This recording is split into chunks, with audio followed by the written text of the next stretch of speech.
যে আমরা সবাই একটা প্রোগ্রামে আছি, এরকম একটা প্রোগ্রাম হচ্ছে আমাদের গ্রামের আশেপাশে। সেখানে কিন্তু কবিতার একটা কবিতা প্রতিযোগিতা হচ্ছে।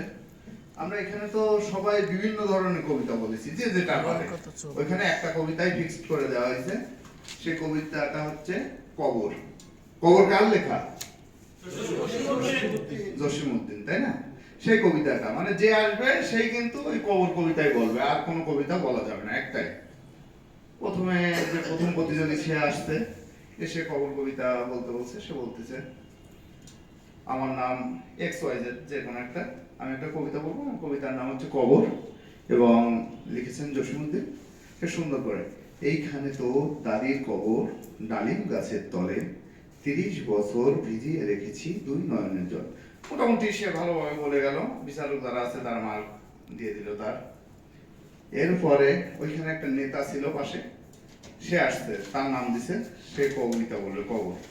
সে এসে মাইকটা নিয়ে, কবর, ওইখানে তো দাদির কবর, ডালিম গাছের তলে, 30 বছর ভিজিয়ে রেখেছি দুই নয়নের জলে। মোটামুটি সে তার স্টাইল দিয়ে, নেতামি স্টাইল দিয়ে সে বলে চলে গেল।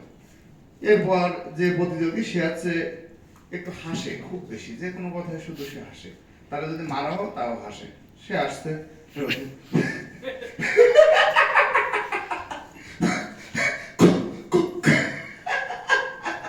কবর কবর,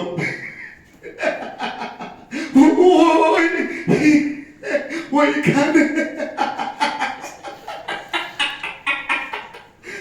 সে হাসতে হাসতে, সে কিন্তু তার কবিতা আর শেষ করতে পারলো না। সে হাসতে হাসতে সে নেমে গেল। এরপরে যে আসলো, সে খুব বেশি কান্না করে, সে কথায় কথায় কান্না করে, তার বউর সাথে গন্ডগোল হলেও সে কান্নাকাটি করে। সে আসতে আসে বলছে, আমি একটা কবিতা বলবো, কবিতা নাম হচ্ছে কবর।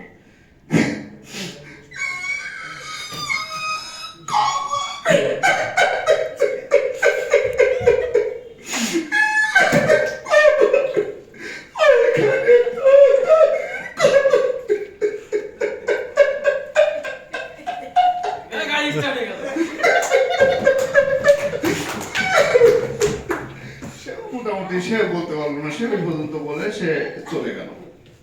এবার এরপর ওইখানে কবিতা বলতে আসছে সে বোবা, কথা বোবা, সরি বোবা না, সে আছে তোতলা, কথা খুব কষ্ট করে বলতে। আমি কবিতা বলবো,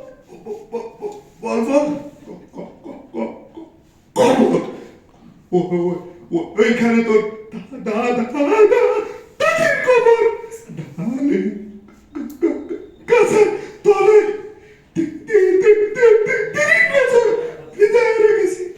সে তার মতো স্টাইল বলে গেল। এবার লাস্ট যে প্রতিযোগী, সে কিন্তু তৃতীয় লিঙ্গের প্রতিযোগী, আমরা তো সবাই জানি ইসরায়েলের বলা হয়। সে এবার আসতে সে আসলো, এই কবর, এইখানে তো দাদির কবর,